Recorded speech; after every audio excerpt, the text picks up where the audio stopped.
Algunas escenas en este programa han sido recreadas.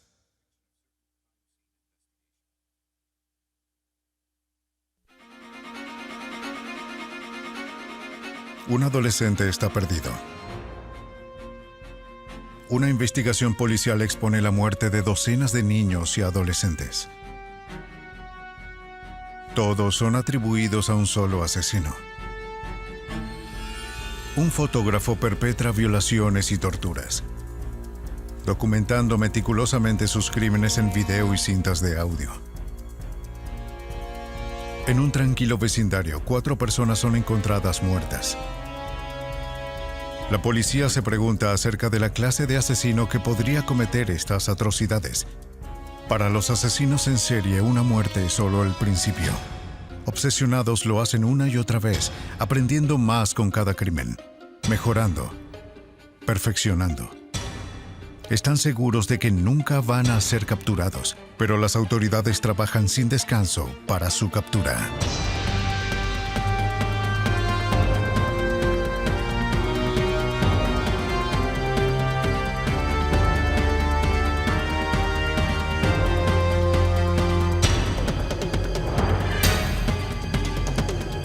Los nuevos detectives. Casos estudiados por la ciencia forense. Agentes especiales. Justo después de las 6 de la mañana, el 23 de enero de 1978, en California, la policía del condado de Sacramento llega a la casa de Terry y David Wallin, que han sido llamados por un vecino que escuchó ruidos extraños en la casa de David. De 22 años de edad, Terry Wallin ha sido brutalmente asesinada. La casa muestra signos de una intensa lucha entre Wallin y su asesino.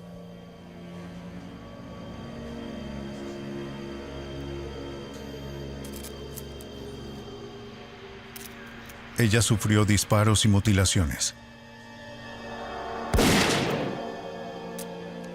Una gran herida de un cuchillo se refleja en su torso.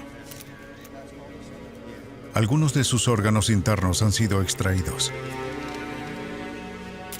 Los investigadores están horrorizados por la ferocidad del crimen. La escena se vuelve más espantosa cuando se encuentra evidencia que sugiere que el asesino podría haber consumido la sangre de Wallin. Los oficiales encuentran un envase de líquido con huellas labiales sangrientas alrededor del borde.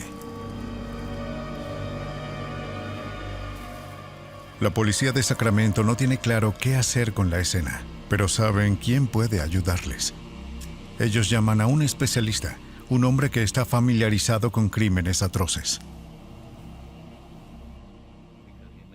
Su nombre es Ross Vorpagel. Él es un agente especial del FBI.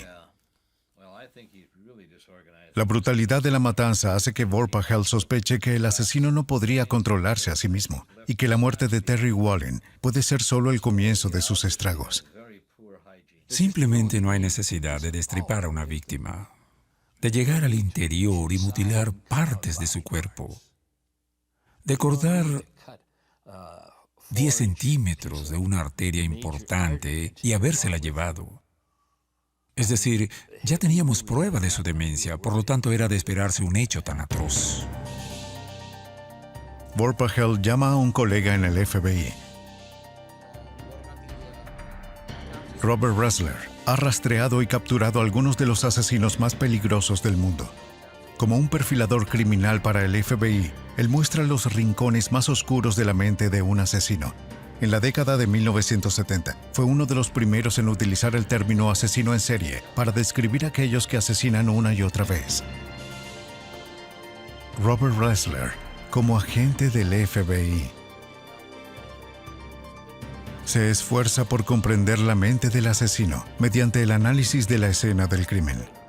El saber cómo piensa el asesino es esencial para predecir su próximo movimiento. ¿Cuándo va a atacar? ¿Y a quién se va a dirigir? El agente del FBI debe tener la necesidad emocional de resolver un crimen. Se tiene que saber quién es el delincuente, cómo era su vida antes de delinquir y qué hace durante y después del crimen. Pero existe un peligro en estar muy cerca del asesino. Ressler tiene muy en cuenta las palabras del filósofo alemán Friedrich Nietzsche, quien escribió que todo aquel quien con monstruos lucha, que se cuide de convertirse a su vez en monstruo. Cuando miras largo tiempo a un abismo, el abismo también mira dentro de ti. Para Robert Ressler, la observación de Nietzsche es una motivación y una alerta. Mirar el abismo para mí significa mirar hacia las profundidades, las grietas más oscuras de la mente del ser humano. Y cuando se dice, el abismo también mira dentro de ti, para mí eso significa que estoy viendo mi reflejo. Porque en cada asesino perverso, tú mismo, en parte, estás en ese lugar. En alguna parte de tu vida te pudiste haber desviado del camino.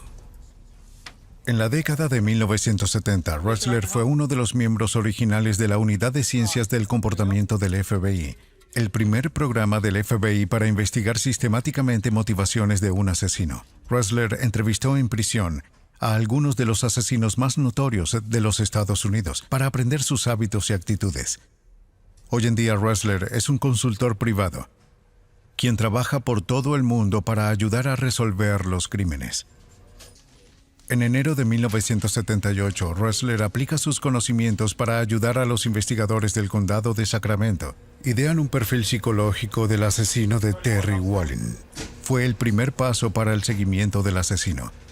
Ressler comenzó su perfil examinando los detalles de la escena del crimen.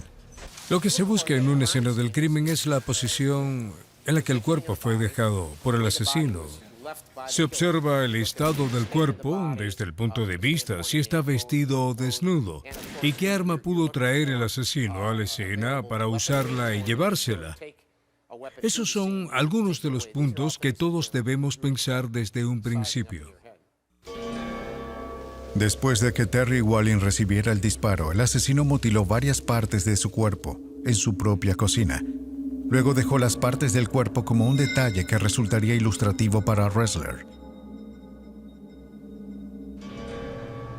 Debido a que el mayor número de asesinos en serie son hombres, en ese momento Vorpagel y Ressler concluyen que el sospechoso es un hombre.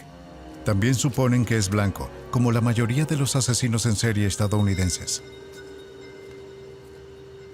La brutalidad del crimen y la indiferencia aparente del asesino para dejar detrás las evidencias convencen a los agentes de que el sujeto tiene una enfermedad mental. Esto les ayuda a determinar la edad del asesino. Ressler sabe que los trastornos psicológicos por lo general comienzan en la adolescencia. Se necesitarían por lo menos 8 años para que el asesino crezca lo suficientemente trastornado para llevar a cabo los actos de violencia que infligió a Terry Wallin. Suponiendo que los síntomas comenzaron a los 15 años, Ressler calcula que el asesino estará a mediados o finales de los 20. Siendo mayor, él ya habría cometido varios homicidios atroces. Ressler va más allá. Él cree que el asesino es esquizofrénico, una enfermedad mental que se caracteriza por delirios, alucinaciones y comportamiento fuera de lugar. ¿Sí? ¿Desea algo?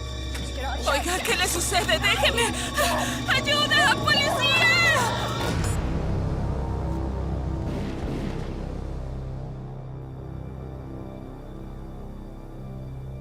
La naturaleza atroz del crimen apunta a la psicosis ya avanzada, una pérdida total de contacto con la realidad. Como él se bebe la sangre de sus víctimas, los investigadores lo llaman el asesino vampiro. Desde su oficina en Virginia, Ressler trabaja febrilmente con Vorpagel, el cual se encuentra en Sacramento para refinar el perfil del asesino. ¿Qué aspecto tendría? Ellos están convencidos que la policía debe buscar a alguien delgado. Los hombres esquizofrénicos generalmente se alimentan mal. Ross Vorpagel cree que el asesino le presta poca atención a su apariencia. Un tipo que está sufriendo de una enfermedad mental grave es muy probable que tenga un deterioro en su higiene. Probablemente no se corte el cabello, lleva la misma ropa durante semanas, no se lava los dientes y tiene mal aspecto. Debido a su extraño comportamiento, el asesino seguramente debe vivir solo.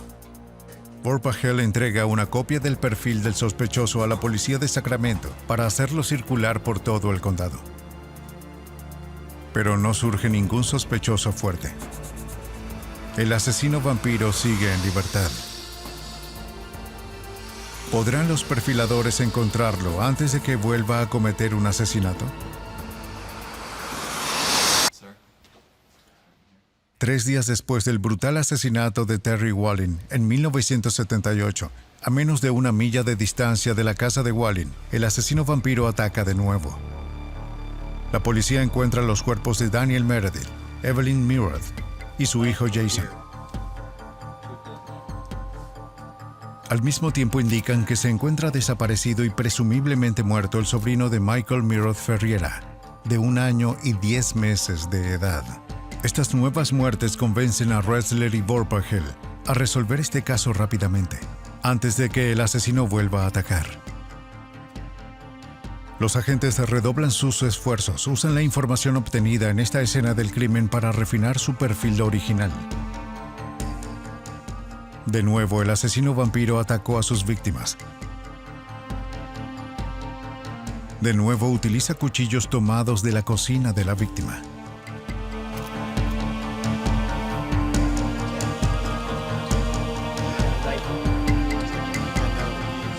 Dos cuchillos se encuentran en la habitación y otro fue encontrado fuera.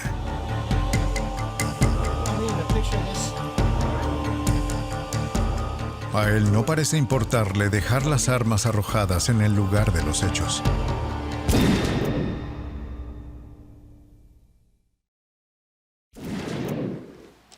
Estos datos le indican a los perfiladores que el asesino no está planeando sus crímenes. A pesar de que lleva un arma, le corta partes de su cuerpo con armas blancas que encuentra en el lugar y luego los deja allí.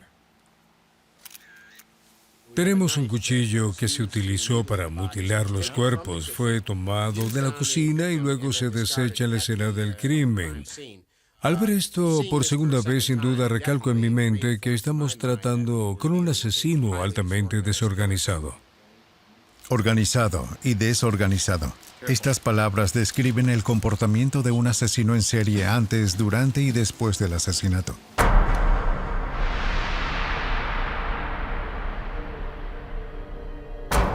Los asesinos en serie organizados tienen mucho cuidado con sus movimientos.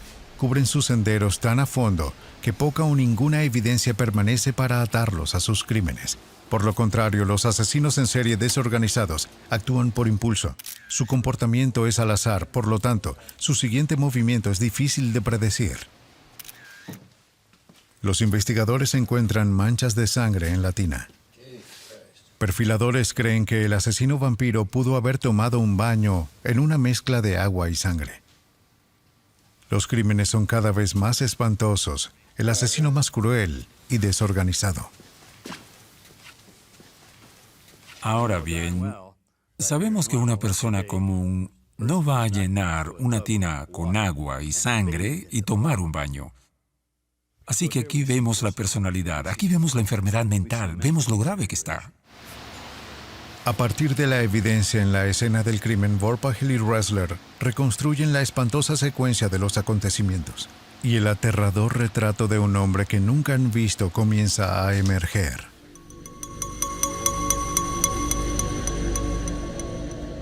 La evidencia refuerza la creencia de los agentes que la apariencia del asesino vampiro seguirá deteriorándose. Él probablemente no habrá cambiado de ropa. A menos que él esté soltero y viva solo, el asesino posiblemente no podrá pasar inadvertido.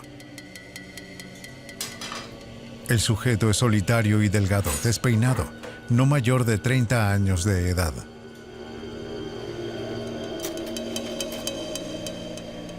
Los investigadores quedan desconcertados cuando una camioneta de color rojo robada a Daniel Meredith, víctima de un asesinato, aparece en una corta distancia.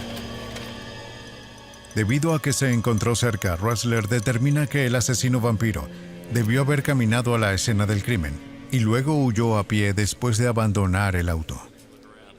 El asesino debería vivir no muy lejos de allí, dentro de una distancia muy cercana al auto abandonado, diría que aproximadamente medio kilómetro.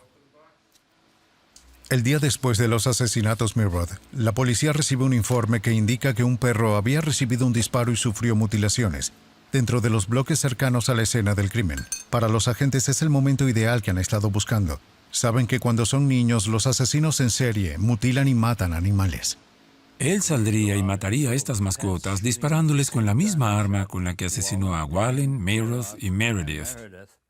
Y entonces, él luego los destriparía y bebería su sangre. A medida que se encuentren más animales muertos, el círculo se cierra. Los agentes están convencidos de que el asesino vampiro vive cerca de los animales mutilados y sus víctimas humanas. No debe haber viajado muy lejos. La policía circula el perfil revisado por toda la ciudad, con la esperanza de que alguien pueda haber visto a un hombre con mal aspecto actuando de manera extraña. Los oficiales se comunican por vía radio, a medio kilómetro de los homicidios.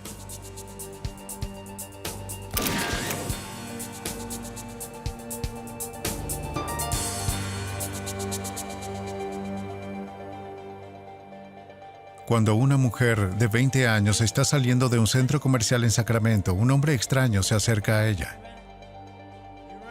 Al enterarse de los crímenes del asesino vampiro, la mujer contacta a la policía. Ella le dice a los oficiales que el hombre que eludió en el centro comercial es un antiguo compañero de clases, Richard Trenton Chase. Ella se sorprendió por su apariencia. Él tenía manchas de sangre en su sudadera. Sus ojos parecían hundidos en las órbitas. Una costra amarillenta alrededor de la boca.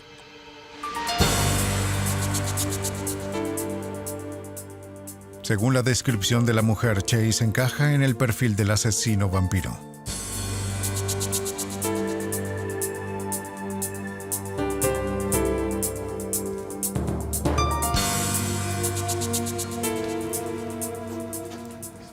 Armados con una orden de cateo, los agentes entran en la casa de Chase. No están preparados para lo que van a encontrar. Parafernalia nazi predomina en el pequeño apartamento. El lugar está lleno de folletos sobre conspiraciones extraterrestres. El caos en la sala de estar de la casa se ajusta al perfil de una persona con una mente igual de caótica. En la cocina, la policía encuentra aparatos salpicados de sangre, así como artículos de periódicos sobre el asesinato de Terry Wallen. Varios platos en el refrigerador contienen tejido humano. En un cajón de la cocina hay cuchillos tomados de la casa de Wallen. Los investigadores también encuentran una caja de herramientas y botas de goma manchadas de sangre.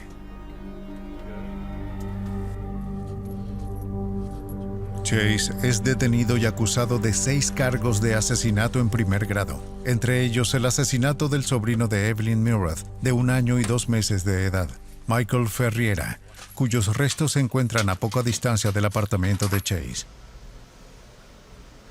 El jurado delibera solo unas pocas horas antes de pronunciar a Chase culpable de todos los cargos. La sentencia: muerte en la silla eléctrica. En 1979, Robert Ressler decidió hablar con Chase en prisión. La razón por la cual lo entrevisté, francamente, era para hacer una actualización y validar el perfil y trabajo que había hecho. Al hablar con él directamente, después de trabajar en el caso, ver las escenas del crimen, después de leer los informes de la policía y, por supuesto, los registros de la corte, es la forma en que realmente se afina un perfil. Chase le dice a Ressler que había matado solo para preservar su propia vida. Necesitaba sangre. Chase dice para sobrevivir a lo que él llamó la intoxicación jabonera. Chase cree que un residuo pegajoso bajo su jabonera demostró que se estaba muriendo. Afirmó que su sangre se estaba secando y corría fuera de su cuerpo. Chase sostuvo que sus asesinatos se hicieron en defensa propia.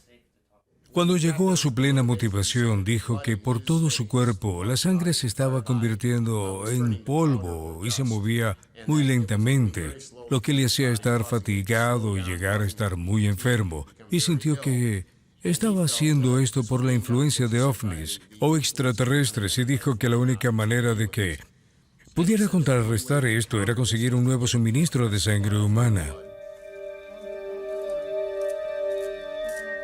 ¿Qué impulsa a un hombre como Chase a asesinar? Un estudio del FBI sobre 36 asesinos en serie reveló que un 80% inició su vida en hogares con dos padres. A los 2 años, un 50% de padres habían abandonado a sus familias. Casi la mitad de los delincuentes encuestados informó relaciones frías o indiferentes con sus madres. 26 informó este tipo de relaciones con sus padres. Casi el 70% de las familias tenía antecedentes de abuso de alcohol. Un tercio tenía antecedentes de abuso de drogas. Casi todos reportaron alguna forma de abuso psicológico, físico o sexual en la infancia. De niños, muchos asesinos en serie torturaron animales. La mayoría no se graduó en la secundaria. Mientras que los hombres tenían la inteligencia requerida para realizar trabajos especializados, muchos tenían antecedentes de trabajo deficientes. El 20% o 6 delincuentes nunca habían mantenido un trabajo estable. Sin embargo, según todas las apariencias, los asesinos en serie parecen normales, al igual que su vecino o su amigo. La mayoría de estas personas son como la gente común. Muchas veces son inteligentes, son atractivos, son buenos conversadores. Ellos, por lo general, presentan características comunes y son engañosos. Lo que sucedió ese día fue un momento de impulsividad en mi vida. Ressler se opuso a la pena de muerte para Chase. Según él, padecía de una enfermedad mental y debería haber sido encerrado de por vida en un hospital de la prisión. Los psiquiatras de la prisión finalmente aceptaron. La sentencia de la fiscalía fue cambiada a vida en un centro médico mental de California en Vacaville. Pero Chase se suicidó en su celda justo después de Navidad de 1980. Almacenó sus pastillas antidepresivas y luego tomó todas al mismo tiempo. El breve y caótico reino de terror de Richard Trenton Chase había llegado a su fin. Por lo contrario, uno de los asesinos en serie más astutos de los Estados Unidos fue también uno de los que nos costó arduo trabajo encontrar. Muy inteligente y tenía una fantástica habilidad para la fotografía. Este asesino especializado en el secuestro, la violación y la tortura. La policía lo llama el sujeto no identificado, sin ID. Era un maestro de la planificación. Utilizó películas y cintas de audio para grabar sus crímenes. En un pequeño almacén alquilado, donde guardó las imágenes de sus víctimas y las grabaciones de sus gritos de angustia. Él fue tan meticuloso que no dejaría prácticamente ninguna evidencia de sus atrocidades, a excepción de las fotografías que se tomó a sí mismo. Sin ID, falsificaba matrículas de autos con el fin de salir desapercibido frente a la policía. Añadió suspensiones reforzadas y una vez dentro, sus víctimas no tenían prácticamente ninguna posibilidad de escapar.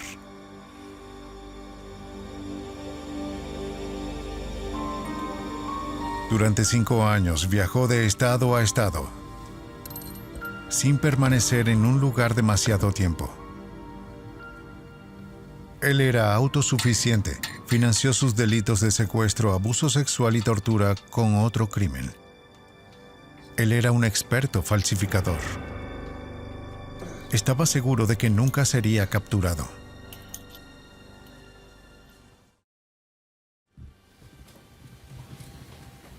En Manassas, Virginia, un equipo de ex agentes del FBI persigue a algunos de los criminales más peligrosos del mundo. Se hacen llamar el Grupo Academia. Entre ellos se han acumulado años de experiencia en la investigación de los asesinatos en serie.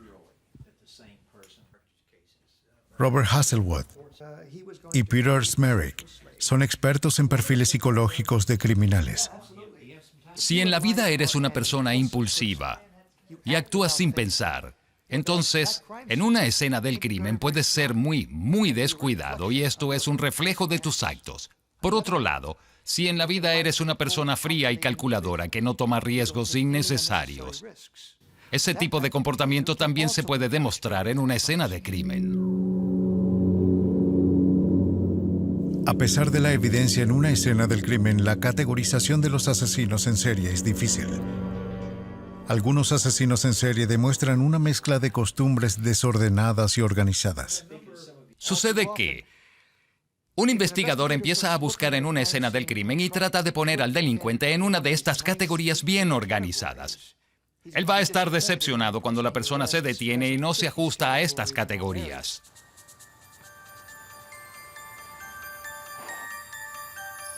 En el balneario de Ocean City, Maryland, una joven acaba de terminar su turno en una tienda pequeña.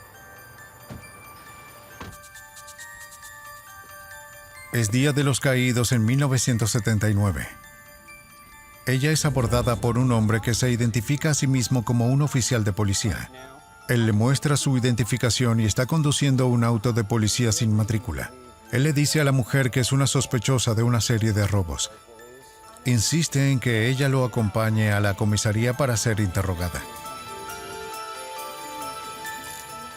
Le coloca esposas y la empuja al auto.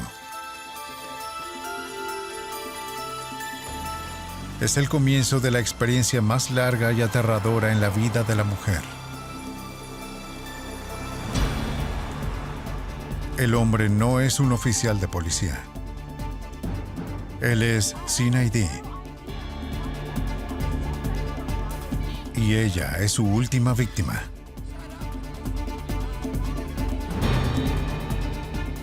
Él la lleva a un edificio abandonado donde de pronto la abusa sexualmente y la tortura. Le toma fotografías de todo el mal que le está haciendo. Creo que una de las palabras que usamos hoy son poder y control. Si usted está tratando con un agresor sexual y está tratando con un asesino en serie, creo que todo se reduce a los dos elementos básicos, el poder y el control sobre la vida de otro individuo. De nuevo empuja a la mujer aturdida a su auto y la lleva a un último viaje. El agresor detiene el auto, abre la puerta del pasajero y arroja a la mujer en una zanja. Pero él no la asesinó. Le permitió vivir a la víctima, quien después de un lapso de tiempo y a la luz del día fue encontrada y rescatada. Para el FBI, todo se convirtió en una investigación por secuestro. El FBI estableció una búsqueda masiva para CID. La mujer de Ocean City fue la última de una larga lista de sus víctimas. Algunas fueron torturadas, otras asesinadas. Pero pasaron muchos años antes de que alguien tomara el caso.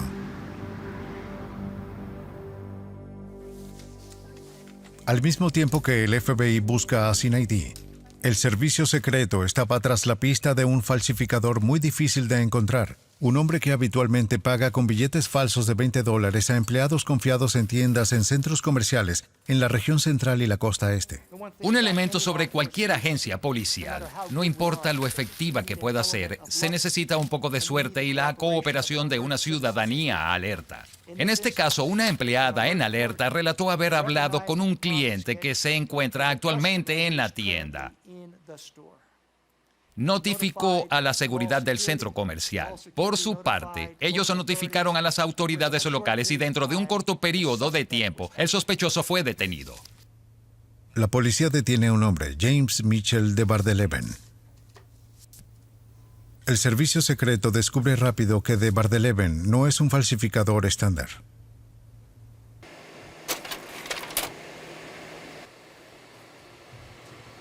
Los agentes buscan en una unidad de almacenamiento alquilada por de Bardeleven.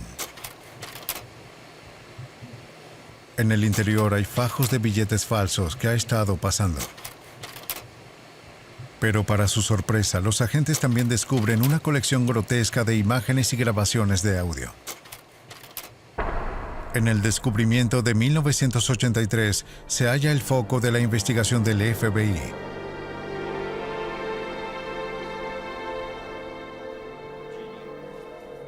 Robert Hasselwood. En aquel entonces, el agente especial que había escrito un perfil criminal de CID revisó los materiales incautados en la unidad de almacenamiento de Bar-de-Leven. Agentes encuentran miles de fotografías de víctimas de Bar-de-Leven.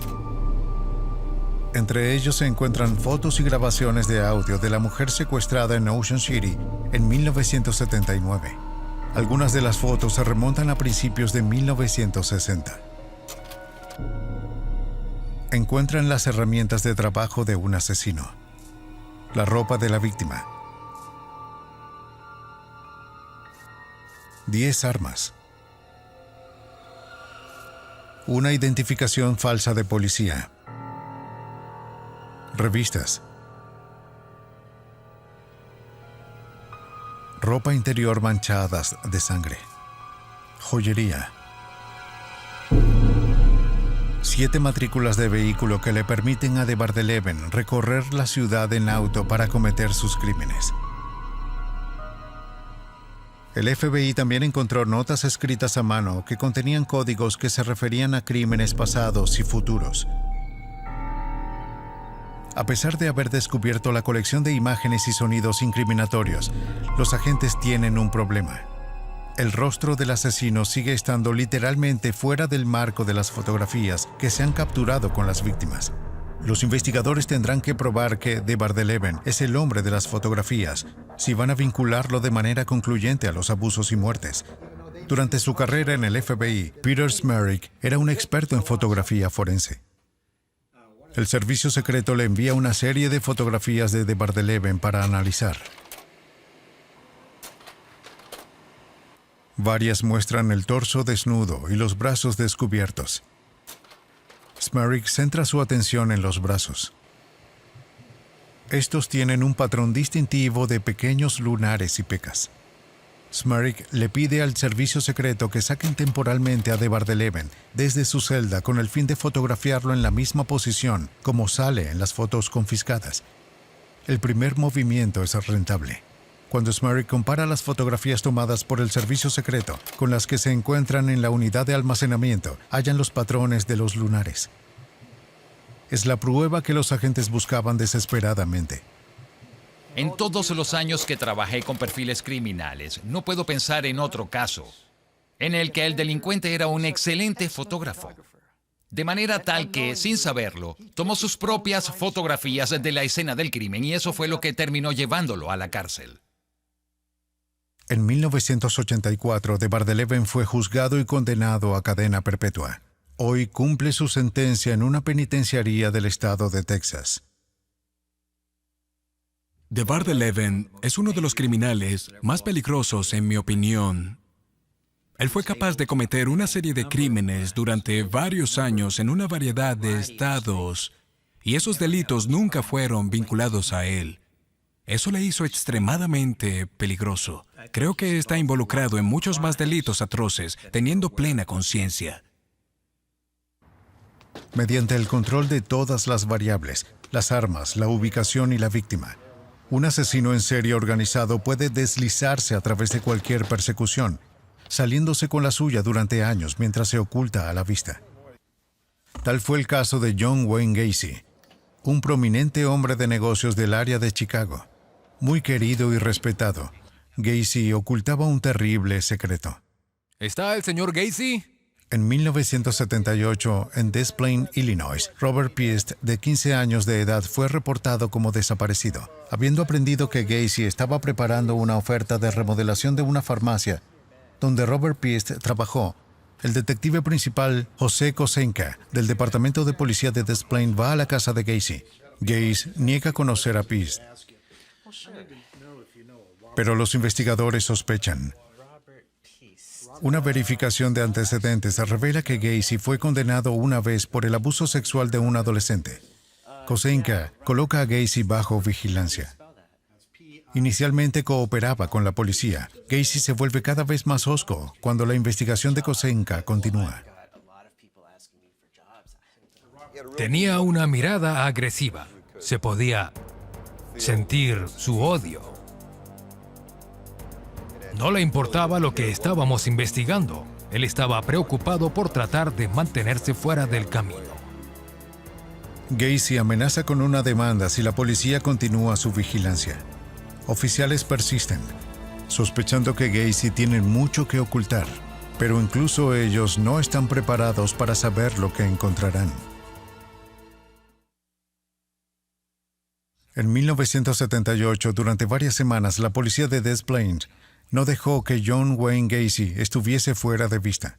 Finalmente llegó el momento de entrar a su casa. En la búsqueda descubren un recibo de fotos que pertenecía a Robert Piest, que une a Gacy a la desaparición del adolescente. Una búsqueda exhaustiva revelaría aún más. El detective Kosenka fue el primero en entrar a la casa de Gacy. Fui una de las primeras personas que llegaron a la casa. Y entré por la puerta trasera. Caminé por el lugar. Estaba oscuro. Era misterioso. Las persianas de las ventanas estaban cerradas. Había una sensación siniestra,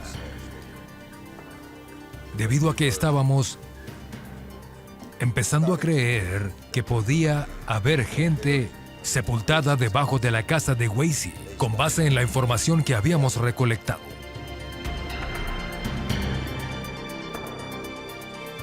La policía entrevistó a la ex mujer de Gacy, amigos y ex empleados. Salieron historias de Gacy con proposiciones de favores sexuales a sus trabajadores, que algunos habían desaparecido, y que su casa tenía un olor extraño. Uno de sus trabajadores sugirió comprobar los espacios de acceso.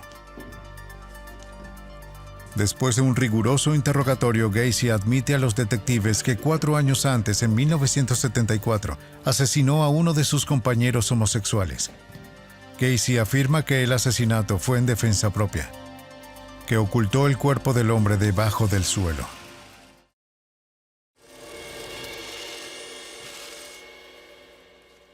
Entonces, Gacy sorprende a los investigadores. Él confiesa que asesinó a casi 3 docenas de hombres jóvenes y niños. También esconde muchos de sus cuerpos debajo del suelo. Las confesiones desencadenan una intensa búsqueda de los desaparecidos. Los detectives examinan el espacio de acceso con la esperanza de encontrar a las víctimas de Gacy. Descubren 3 cuerpos en descomposición y partes de otros órganos. Pero la policía no se detiene con la revisión del espacio. Al saber que más cuerpos deben estar escondidos debajo de la casa, ellos penetran el suelo para encontrarlos.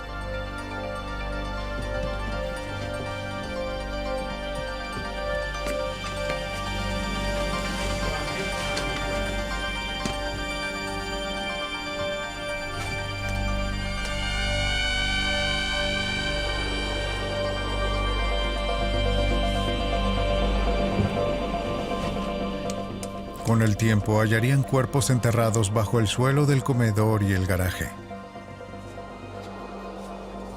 Bajo la casa hay un campo de muerte lleno de huesos enterrados y esqueletos desordenados.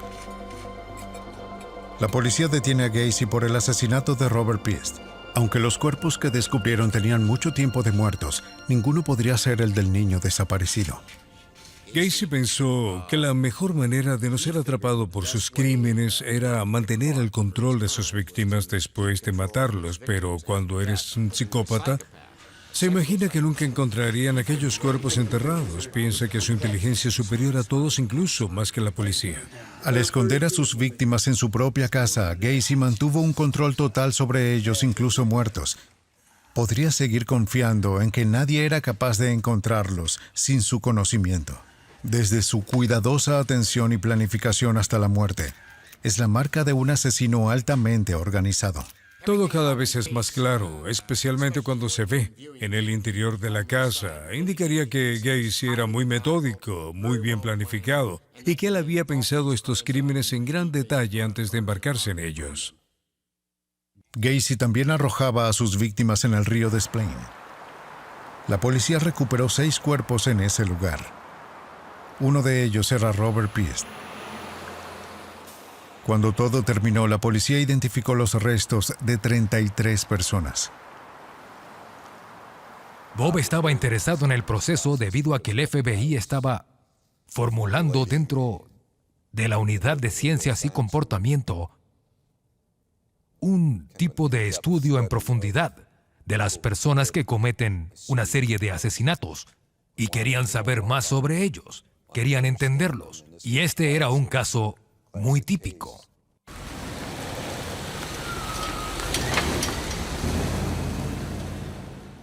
El objetivo de la Unidad de Ciencia del Comportamiento del FBI es el mapeo de la mente del asesino en serie. Muchas personas creen que es el acto sexual lo primordial para los agresores. En realidad es todo el juego lo que es importante para ellos. El proceso de selección, la vigilancia, sabiendo que yo ya te he elegido a ser mi víctima y que tú no lo sabes. Luego toda la planificación que se dedica y las etapas de llevar a cabo el secuestro a la realidad. También están los ensayos, y que esto lo viven quizás durante semanas o meses antes de que ocurra el secuestro real. Y en cierta medida, después la actividad sexual casi puede ser una secuela. Con cada muerte, Gacy refinó sus métodos, aprendió de sus errores y mejoró en sus crímenes. Atrajo cuidadosamente a sus víctimas a una trampa bien diseñada. Los distrae con juegos, dándoles bebidas alcohólicas y mostrándoles películas pornográficas. Bien, eso es. Sosténla correctamente. Así. Con el tiempo se sintió tan seguro que asombrosamente eligió a un adolescente de su propio vecindario. Muchas de las víctimas llegaron a la casa de Gacy con la esperanza de conseguir un trabajo en su empresa contratista. Él se reunía con ellos en su garaje. El garaje a prueba de sonido fue diseñado por Gacy y construido por su empresa. Una puerta motorizada era la única manera de entrar o salir. Si las víctimas no se oponían, Gacy demostraría un truco de magia llamado las esposas hechizadas. Te mostraré este truco, ¿bien? Están cerradas, ¿cierto? ¿Bien? Después de mostrar cómo funcionaban las esposas, Gacy persuadiría a su víctima para que las usara. ¿Listo? ¡Eso es! Es muy fácil, ¿no? Después los desafiaría a intentar el truco detrás de su espalda. Si la víctima estaba de acuerdo, se accionaba la trampa. Gacy cambiaría las esposas hechizadas por las reales. Muy bien. Eso es. Ahora inténtalo tú. Una vez inmovilizado, la víctima se encontraba a merced de Gacy. Oye, necesito ayuda. Es muy fácil. 1, 2, 3 y listo. Solo Gacy sabe exactamente lo que sucedió después. Bien, déjame ayudarte.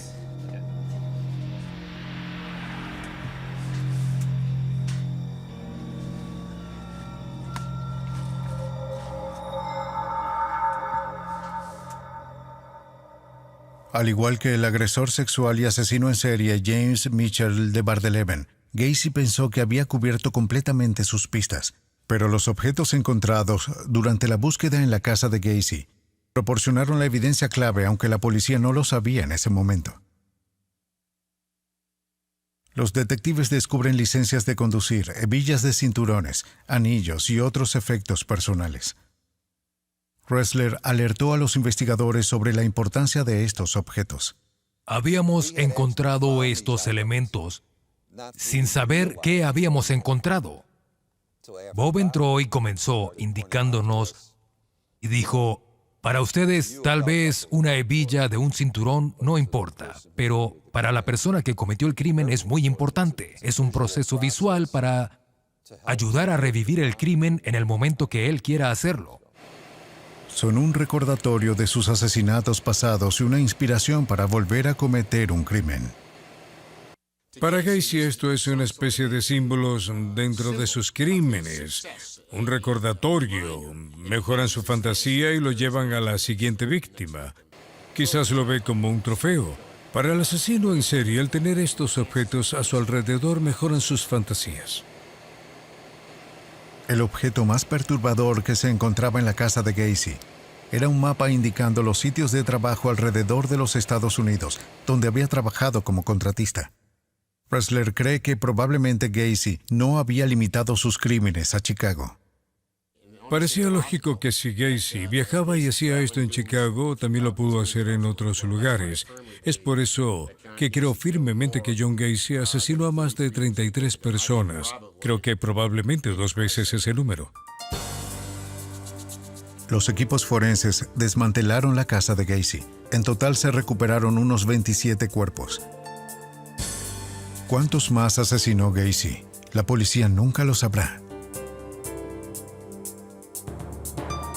Durante 10 años, a partir de 1979, Ressler entrevistó a Gacy en prisión. Ressler se sorprendió al saber que había crecido a solo 4 cuadras de la casa del asesino en los suburbios de Chicago. Gacy incluso se acuerda de entregar víveres a la familia Ressler. Mencionó con detalles las distintivas macetas que la madre de Ressler utiliza. Gacy también tenía recuerdos más oscuros. Describió para Ressler una relación turbulenta con su padre. Ressler no se sorprendió. Casi todos los asesinos en serie que conoce cuentan historias similares. Me escapé de casa cuando tenía 19 años porque no podía llevarme bien con mi padre. Me refiero a que era dominante. Yo era tonto y estúpido, nunca llegaría a nada. Por lo que solo me fui por 3 meses y le dije al demonio con esto.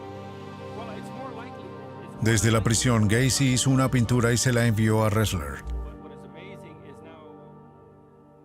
Se mostraba a sí mismo vestido con un traje de payaso. Cuando empecé con maquillajes de payaso, me retrocedí a la niñez. Fue divertido ser un payaso, ya que podría ser uno mismo o simplemente dejarse llevar y actuar como un tonto. Si usted es un hombre de negocios que tiene que mantener una cierta relación y similitud en algunas cosas, todo el mundo te observa como una imagen, pero como un payaso con maquillaje en el que podría ser abofeteado, divertido y tener un buen tiempo. Es por eso que siempre me gustó hacer el payaso. En la pintura de Gacy se encuentra un bosque de árboles de hoja perenne rodeado de globos. Encontrándose en la parte posterior una frase que se lee: «Usted no puede esperar a disfrutar de la cosecha sin primero trabajar en los campos». Gacy negó explicar el significado de la pintura a Ressler o cualquier otra persona. Ressler cree que la pintura es un indicativo para descifrar más asesinatos. Dijo que puedes salirse con un montón de cosas como estas cuando te comportas como un payaso, debido a que la gente te ve como algo gracioso.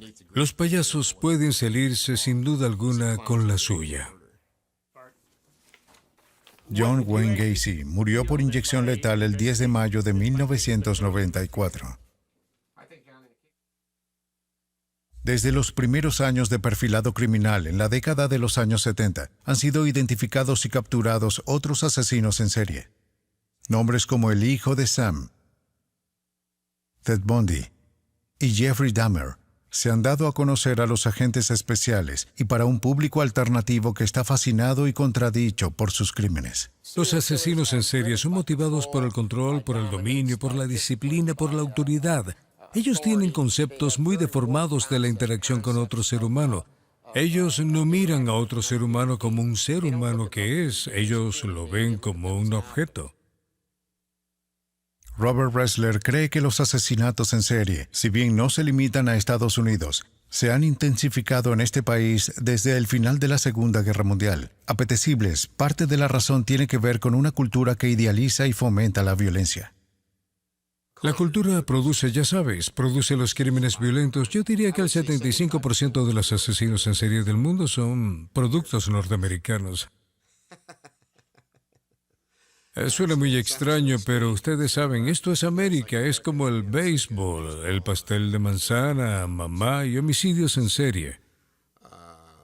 Es desafortunado, es trágico en cierto sentido que es la única cosa en el mundo de la criminología que los Estados Unidos ha roto absolutamente todos los récords. Perfiladores deben tener cuidado de que los pensamientos tóxicos de los que rastrean no los contaminen a ellos. Para el que mira fijamente en el abismo, existe el peligro de caer adentro. Ressler dice que los agentes especiales deben trabajar su camino de vuelta desde el borde cada día de sus vidas. He mantenido un equilibrio, creo que de manera consciente, aislándome a mí mismo del horror de lo que veo. Voy a trabajar a las 8, me detengo a las 5 y vuelvo a una vida normal. Yo tomo un trago, veo las noticias, corto el césped. He mantenido una perspectiva. Me he mantenido en sintonía con las personas normal de la sociedad.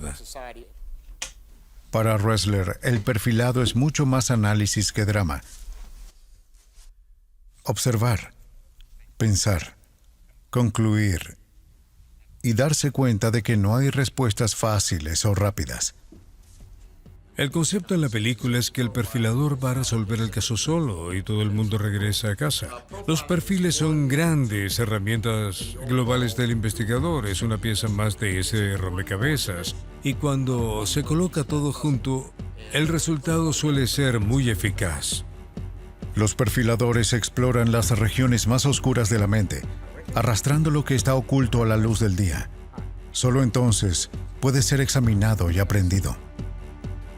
El valor de los perfiles, como en el caso de Richard Chase, es dar a la policía algunos conceptos, algún retrato psicológico o una imagen del tipológico al tema que se está buscando, para darles una idea clara, porque de lo contrario es solo una habitación vacía.